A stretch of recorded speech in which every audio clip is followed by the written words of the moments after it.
Good Monday evening and welcome to the NCWLIFE Evening News. I'm Grant Olson. Here are a few of the stories we have coming up for you tonight. Firefighters say a heat cable may have contributed to a fire that destroyed a one-room cabin on Thanksgiving Day near Plain. The city of Moses Lake saw some leadership changes just ahead of Thanksgiving with the swearing in of a new police chief. Quiet and cool weather is expected for most of this week with rain and snow in the forecast this weekend.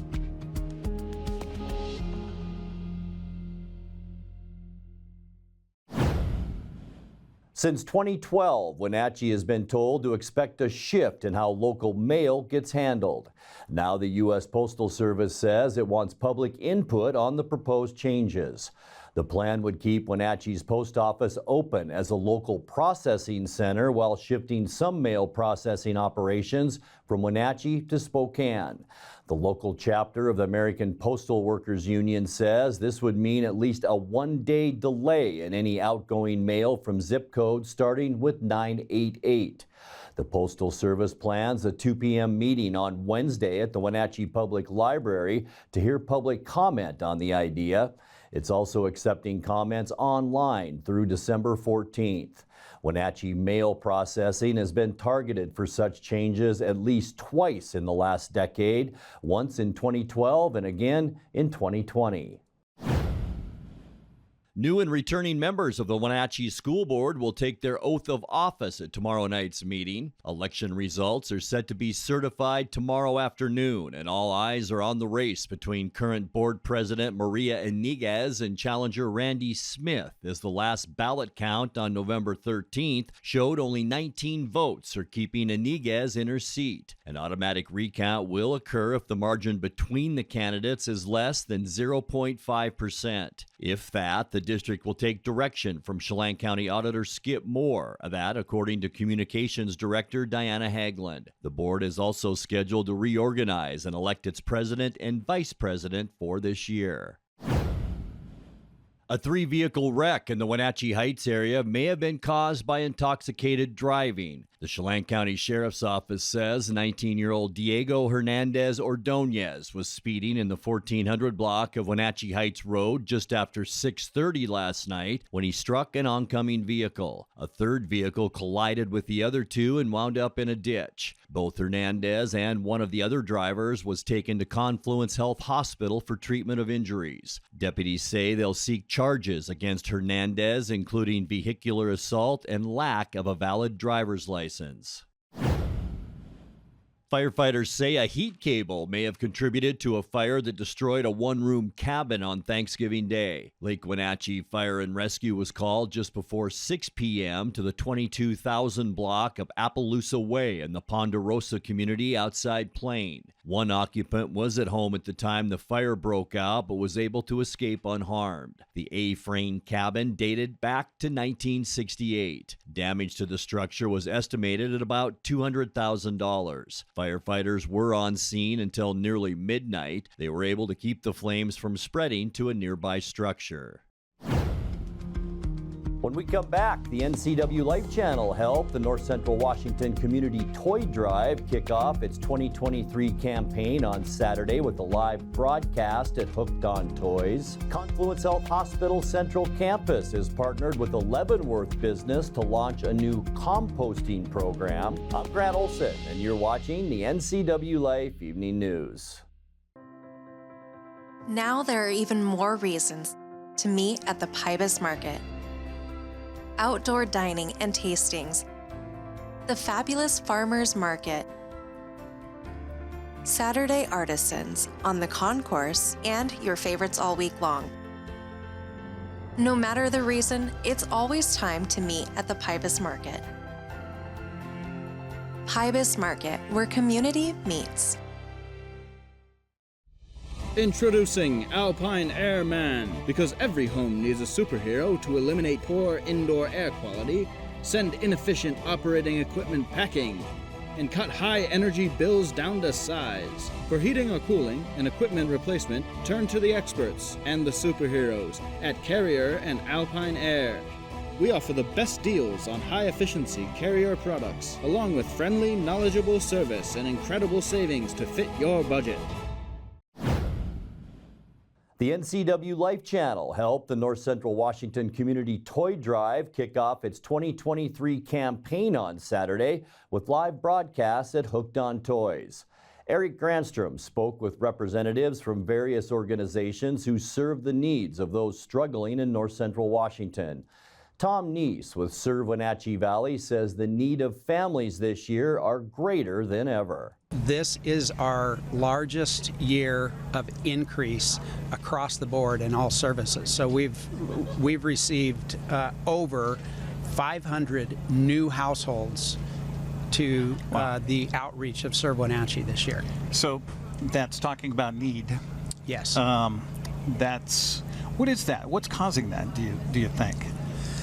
I think there's all kinds of things. Because we're in the houseless prevention, of course, our recognition is that housing cost is a significant impact on that. I mean, you've got families that are cost burdened just with their housing costs. They're spending 40, 50, 60% of their family income on housing. I think inflation has driven that. We've seen we've gone through 40,000 more pounds of food this year than we did the same time period last year. 40,000 more pounds of food. Wow. And so I know that inflation is having an impact on that as well. Go to northcentralwashingtontoydrive.org to learn more about the organizations serving families in our region and how you can help make a difference in a child's life this Christmas with the donation of a new unwrapped toy.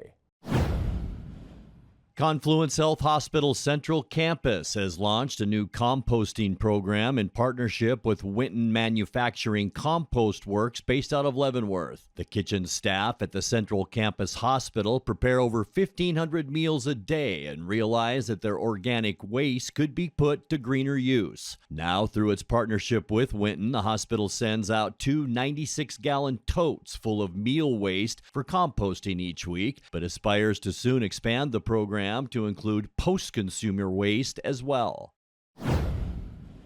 The city of Moses Lake saw some leadership changes just ahead of Thanksgiving. Police Chief Dave Sands was sworn in to lead the city department on November 16th. The man administering the oath was former Moses Lake Police Chief Kevin Fuhr, who moved into the role of city manager in late October. Sands is a 31-year member of the Moses Lake Department who held the rank of captain. He's previously served as interim police chief for the city during periods when no permanent chief was in place. Coming up next in tonight's feature story, we'll talk to outgoing Wenatchee Mayor Frank Kuntz about the good times and the bad over his last 12 years in office. Dry, cool, and stagnant weather is expected this week with possible snow this weekend. I'll have all the details in your complete North Central Washington weather forecast. That and much more still to come tonight. Please stay with us. As Chelan's premier lifestyle store, Willow, find unique home decor, clothing, jewelry, and more. Come visit for a welcoming and memorable shopping experience. Deepwater Electronics is your one-stop shop for the latest in TV and sound technology. Whether you build your home theater or let them do it for you, Deepwater Electronics is the clear choice. The switch is on to T-Mobile. Get the best 5G experience and the customer service you depend on. Only at Chelan Wireless in downtown Chelan. Blue Lagoon Pool and Spa, located on South Wenatchee Ave, has the largest selection of spas and swim spas in town. Stay cool this summer in an artesian swim spa and use it all year long. We enjoy helping families reconnect one spa at a time. Hot tubs are proven to improve sleep and decrease arthritis pain. Our passion is water, so please bring us a water sample, and we will help you diagnose your pool or spa water for free. Blue Lagoon Pool and Spa, your pool and spa experts. Last week, we brought you a special report on the departure of Mayor Frank Kuntz, who's guided Wenatchee through hard times and good for the last 12 years. In that interview and in tonight's feature story, we asked the departing mayor to look back on some of the biggest challenges of his time in office, including the financial crunch that came with the funding and construction of the Town Toyota Center. It was very interesting. Obviously, we had built the Town Toyota Center. We had some really tough financial issues. The city of Wenatchee was on the front page of the Wall Street Journal, the New York Times, all over any of the financial news across the country. We were the only municipal default in the United States at that time. And so everyone was looking at us and, how do you fix the mess? And, how do we sort of get ourselves out of it? So I knew going in it was going to be a very interesting start, and it clearly was. Refresh our memory about Town Toyota Center. What were the kind of risks that the city was facing from default? So the city had guaranteed the debt. So there was $44 million of debt that the city had guaranteed. The issue was it a legal guarantee or an illegal guarantee? And ultimately, the Washington State Supreme Court said we couldn't have guaranteed the debt. But, our name was on all of these bonds. And at some point, those bonds need to get paid. And so it was, we had a Securities and Exchange Commission investigation. We were dealing with, filing lawsuits against Global Entertainment and Piper Jaffray and Foster Pep. I mean, we were just trying to juggle as many things as we can while, keeping the building open and operating, keeping the Wenatchee Wild going, and then trying to get in a place where the voters would support a tax increase to help pay for the building. And we were able to do all of that, but it was, I don't know any mayor that ever went to work on day one and had an SEC investigation, a municipal default, and trying to run the day-to-day operations of a city all at the same time. It was quite a time. You had spent time on the city council before you were elected mayor, and it seems like maybe you had seen some danger signs concerning Town Toyota Center. You were one of the votes against construction proceeding in 2007. Yeah, it was an interesting time, and I think like anything that you see, you have to look at the entire picture. So the first version of the Town Toyota Center they brought us was a 6,000-seat arena. It could hold actually 2 basketball courts or 2 volleyball courts, so you could host state tournaments. And I think the cost was $28 million or something. And I was in favor of that. I thought the 28 was a number that we could handle based on the economics at the time. And then, of course, that arena, not only did it go from a 6,000-seat arena to a 4,000-seat arena, it also got reduced in size, so you couldn't have the 2 courts, so you couldn't host state tournaments, and the cost went from 28 to 44 million. It didn't go there directly. There was a couple iterations that got there, but like any business person, you go, hey, I'm going to go build my new commercial building, and it's going to be whatever, and it costs this much. And when you get to the end of the day, you go, oh, it's going to be smaller than that and cost way more. You got to stop and make a decision. Do you look at it now? Is it possible to remember the skyline of Wenatchee without it? It seems like it's kind of a central point in our community culture now.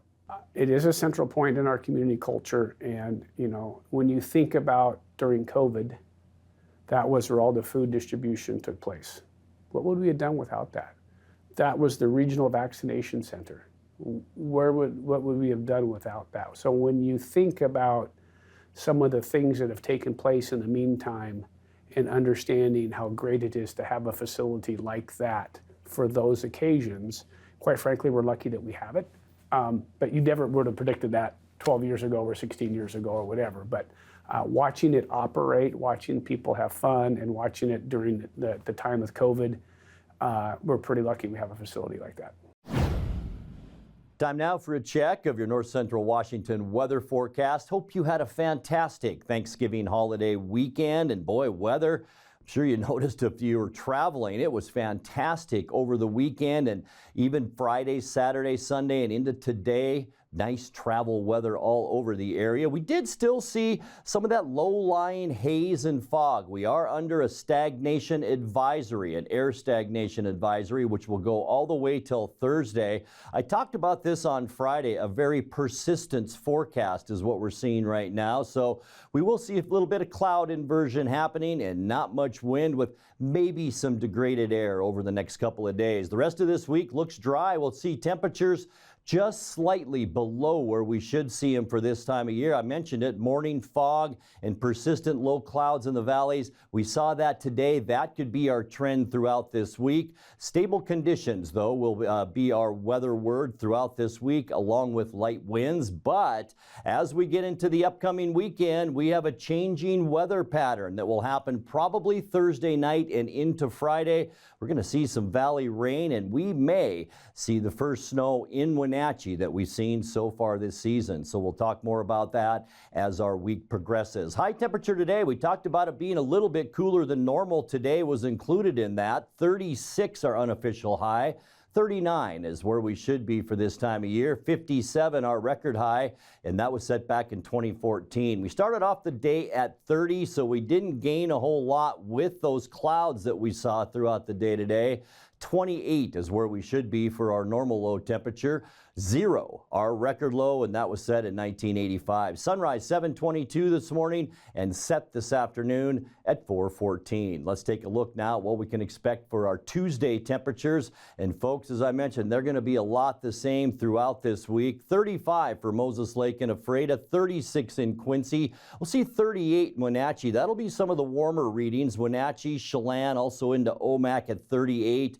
36 in Leavenworth, and 34 a high temperature tomorrow for you folks up in Lake Wenatchee. As we check on tonight, partly cloudy skies. There is a ridge that goes all the way up into British Columbia, but it's a cold area of high pressure. We will see chilly temperatures tonight with partly cloudy skies, lows in the mid to upper 20s for us. Getting into Tuesday, expect a lot of that fog in the morning, and we will see that as we make our way through the week. Mostly sunny by afternoon. We're hoping that's the case. We thought it would be today. High temperatures upper 30s for Tuesday. On Wednesday, sunny skies.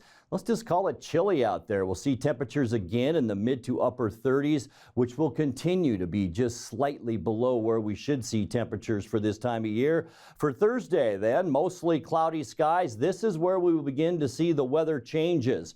Trough of low pressure beginning to form just off the northwest coast. We'll see high temperatures on Thursday in the mid to upper 30s. And then for Friday, cloudy skies, a big westerly flow into Washington. And look at the area of rain and snow. We could see some of that on Friday with highs only in the mid 30s.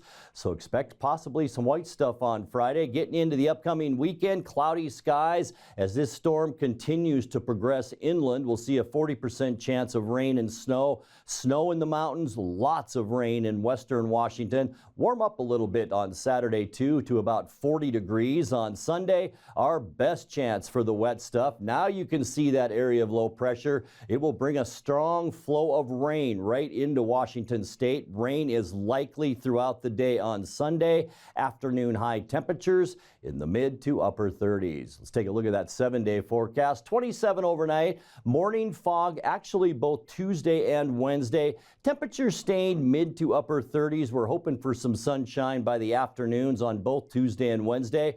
Going to be mostly cloudy though as that storm system moves in on Thursday. 37 degrees, and then a very rainy period. Maybe even some snow on Friday and Saturday. Our best chance for rain will be on Sunday with a high temperature then of 37. And that's a look at your North Central Washington weather forecast. Coming up next, tonight's sports report with Eric Granstrom and more as the NCWLIFE Evening News continues right after this. Whatever the holidays mean to you, get the most out of it in a new Honda. Whether it's taking the gang to the slopes in an available all-wheel drive Pilot, delivering presents in a rugged Passport, or all in a few toys for yourself in a powerful Ridgeline. Your holiday adventure awaits with a new Honda during Happy Honda Days. Buy online, reserve from select dealers, or visit your local Honda dealer today. NCWLIFE Channel is your local TV station. We believe in being the spotlight and mirror to the communities we serve in North Central Washington. Programming on NCWLIFE would not be possible without our sponsors. Special thanks to our platinum sponsor, Alpine Air. Turn to the experts at Carrier and Alpine Air.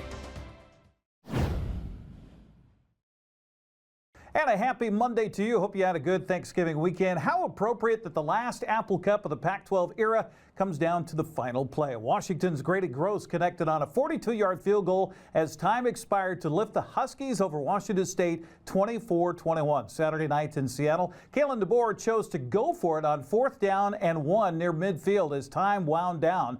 That meant the difference in the game. An unbelievable level of confidence in your offense. With one timeout left offensively. In so many ways for the game here. They will go, and they're going to go the other direction. Oh, it's Odunze! Rome Odunze!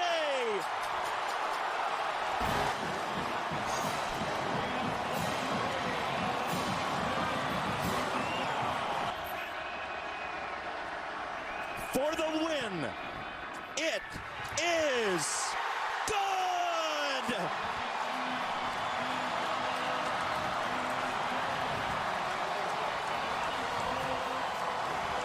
Washington survives Apple Cup insanity. Huskies finished the season 12-0, much to the relief of head coach Kalen DeBoer and his exhausted dogs. Wow.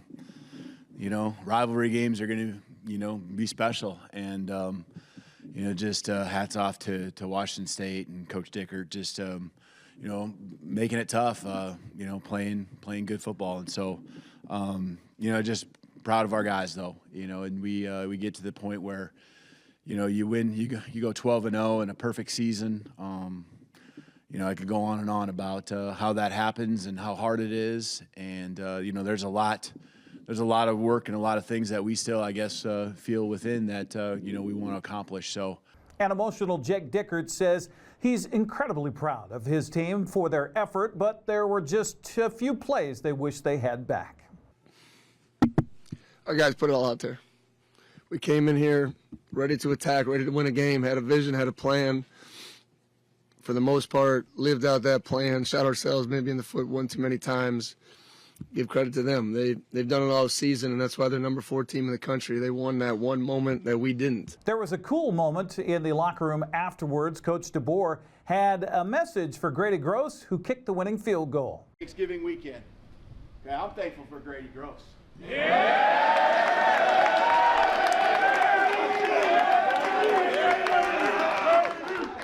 And you know what I hope Grady Gross is thankful for? The scholarship he's earned.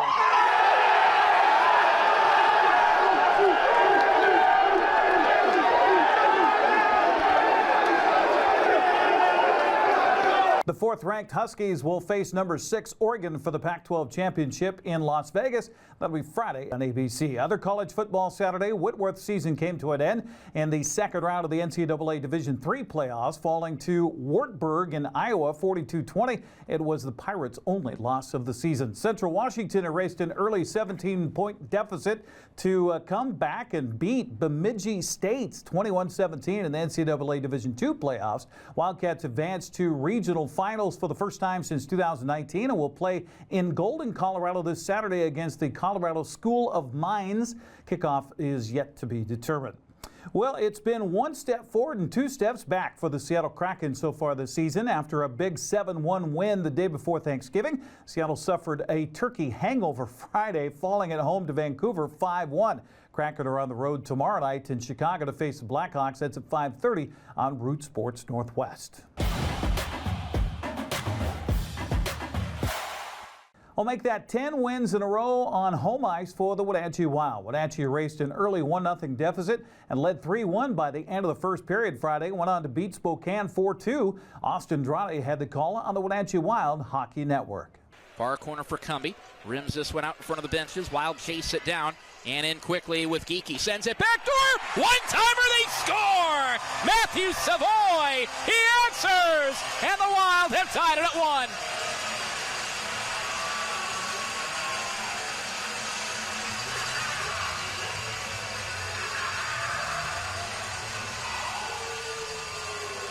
Turned aside by G. Up the right wing, Sherbina has it on his forehand. Waits, walks it around, back door, they score! Carter Prasovsky, 2-1, Wenatchee! Carter Prasovsky on the back post with the one-timer on the doorstep. You got to get here early. 2-1. Time of the goal, 6:06 of the first period. Another one for the Wild. Trying to throw one on, but he got caught on his heels. Had to lean back and get to it, and by the time he did that, the moment had already passed. Savoy ducks across the blue line. Wrist shot. Top corner, they score! Geeky hits his target. It's 3-1.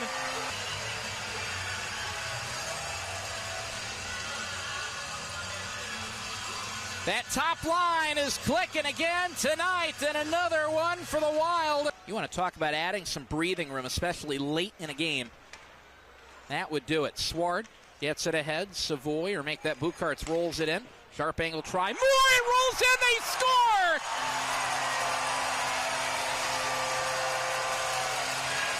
And over the line, Catton looking for one more chance. We'll let the crowd tell you the rest. One more shot thrown on by Ekstrom. Time expires. Wild win. And a little bit of wrestling match in front of the net between Shevdeleyev and Ashton Cumbie. The win helped Wenatchee crawl into a first-place tie with Prince George atop the Western Conference standings of the Western Hockey League. Wild to play in Kelowna Wednesday night at 7:05. You can hear the action with Austin on the call on radio locally at 560 KPQ. Well, two teams from North Central Washington are still alive for a state football championship. Liberty Bell and Okanagan both advanced with wins in the semifinals of the WIAA state tournament over the weekend at Wenatchee's Lee Bofto Field of the Apple Bowl. The Mountain Lions were led by quarterback Lucian Paz, who had 374 yards passing and 5 touchdowns, as well as 131 yards rushing and another 2 touchdowns on the ground. Liberty Bell beat Nia Bay 64-34 in the 1B semifinal. Okanagan, meanwhile, their defense held Northwest Christian to just 17 yards rushing and a 21-0 win in the 2B semi.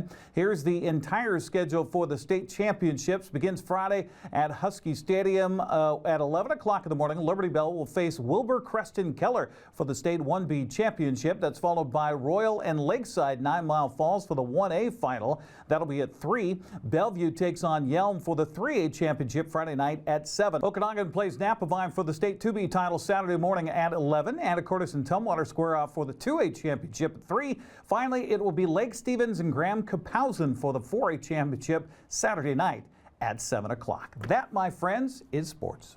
The Thanksgiving holiday last week delayed our regular Pause for Pets feature. Tonight, the Wenatchee Valley Humane Society invites you to meet Rosie, a mellow pup who's looking for her forever home.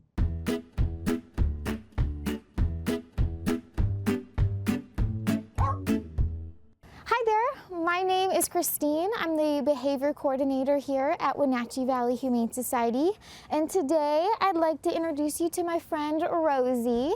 She is a 7-year-old Staffordshire Terrier mix, and she was an owner surrender here to us, which means we have a lot of really lovely, good information about what her life was like before she came here.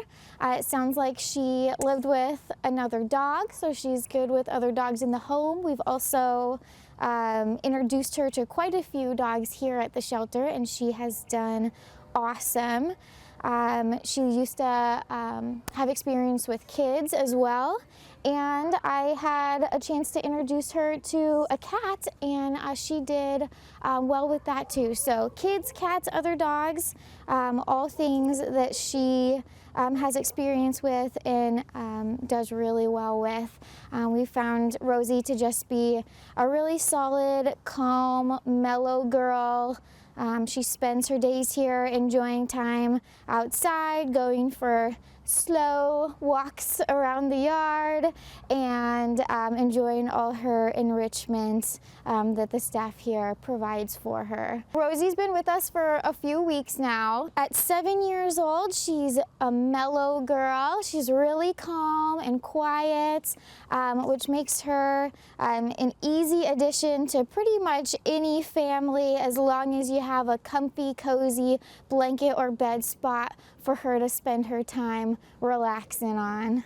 If you think she's a good fit for you and your family, or someone that you know, we are open to the public 11 to 6, Thursday through Tuesdays. And that will do it for our newscast tonight. For more on these stories and other news from around North Central Washington, you can find us on Facebook or our website at ncwlife.com. And remember, if you see news happening, we'd like to hear from you. You can send us an email at news@ncwlife.com or give us a call at 888-6295.